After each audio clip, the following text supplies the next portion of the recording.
नमस्कार. महाराष्ट्रातल्या सर्व नर्सेस आणि CNE, CPD कार्यक्रम आयोजित करणाऱ्यांसाठी एक खूप खूप महत्त्वाची अपडेट आहे.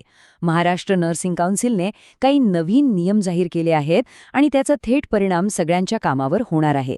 चला तर मग हे नवीन बदल नेमके काय आहेत ते एकदम सोप्या भाषेत समजून घेऊया. हे बघा, हे तेच अधिकृत पत्रक आहे ज्याबद्दल आपण बोलतोय. आता पहिल्यांदा बघितल्यावर हे थोडंसं किचकट वाटू शकतं, पण काळजी करायचं काहीच कारण नाही. आपण यातला प्रत्येक मुद्दा, प्रत्येक नियम सोप्या भाषेत उलगडून पाहणार आहोत, म्हणजे सगळं काही अगदी स्पष्ट होईल. तर ह्या माहितीच्या प्रवासात आपण 5 मुख्य टप्पे पार करणार आहोत.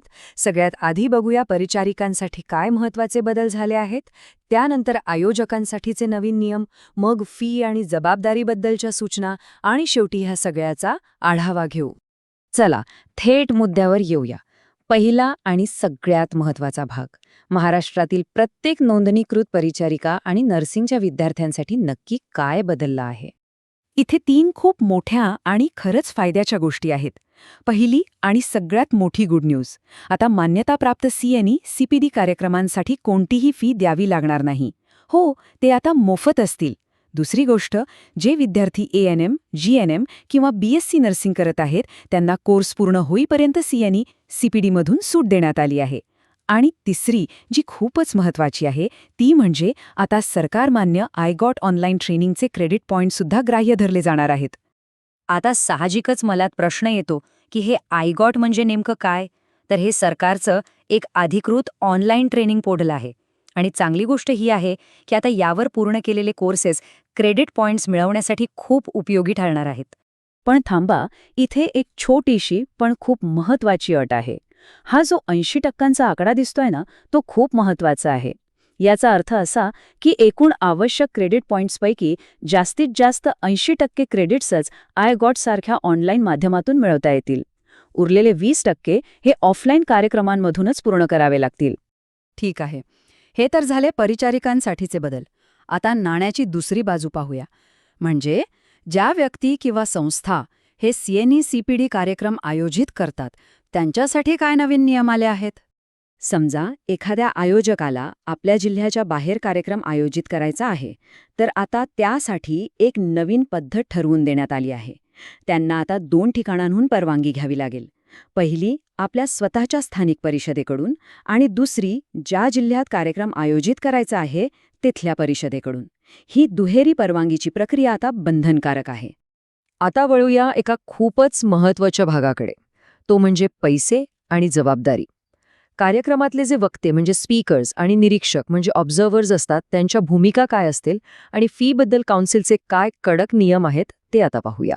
ही ओळ थेट काउन्सिलच्या सूचनेमधून घेतलेली आहे आणि याचा सरळ आणि स्पष्ट अर्थ एकच आहे की आयोजक परिषदेने ठरवून दिलेल्या फी व्यतिरिक्त 1 रुपयाही जास्त आकारू शकत नाहीत. आणि हेच या नियमाचं सार आहे.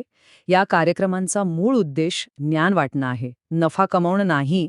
काउन्सिलने हे अगदी ठामपणे सांगितलं आहे की जास्तीचा नफा मिळवण्याच्या हेतूने कोणतीही अतिरिक्त फी आकारायला सक्त मनाई आहे. इथे वक्ते आणि निरीक्षक यांच्या भूमिकांमधला फरक स्पष्ट होतो. दोघांनाही काउन्सिलने जी काही भूमिका नेमून दिली आहे त्याचंच पालन करायचं आहे. आणि एक महत्त्वाची गोष्ट लक्षात घ्या, कार्यक्रमात काय शिकवलं जातंय त्या विषयासाठी किंवा त्याचा कंटेंटसाठी हे दोघेही जबाबदार नसतात. त्यांची जबाबदारी फक्त कार्यक्रमाची प्रक्रिया नियमानुसार पार पडतीये की नाही हे पाहण्याची आहे. आणि हो, एक गोष्ट लक्षात ठेवली पाहिजे की काउन्सिल या नियमांबद्दल खूप गंभीर आहे. जर वक्ते किंवा निरीक्षकांनी त्यांच्या जबाबदाऱ्या नीट पार पाडल्या नाहीत तर त्यांच्यावर नियमानुसार कारवाई केली जाईल. त्यामुळे सर्व आयोजकांनी या सूचनांचं काटेकोरपणे पालन करणं आता बंधनकारक आहे. चला, आता आपण या सगळ्या माहितीचा शेवटच्या टप्प्यात आलो आहोत. आत्तापर्यंत जे काही पाहिलं त्याचा सारांश आणि काउन्सिलने सर्वांना काय संदेश दिला आहे त्यावर एक नजर टाकूया. हे नियम किती अधिकृत आहेत हे यावरूनच कळतं.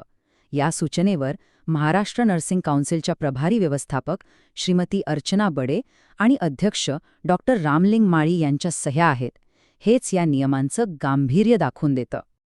आणि शेवटी परिषदेचा हाच अंतिम संदेश आहे त्यांनी सर्व परिचारिका, वक्ते, निरीक्षक आणि आयोजकांना आवाहन केलं आहे की या नवीन नियमांचं पालन करावं आणि परिषदेला सहकार्य करावं. तर या सगळ्या नवीन बदलांनंतर एक मोठा प्रश्न नक्कीच उभा राहतो. ऑनलाईन क्रेडिटची सोय आणि कार्यक्रम विनामूल्य असणं या 2 गोष्टींमुळे महाराष्ट्रातील नर्सिंग शिक्षणाच्या भविष्यात नेमका काय आणि कसा बदल घडून येईल? हा खरंच एक विचार करायला लावणारा प्रश्न आहे, नाही का?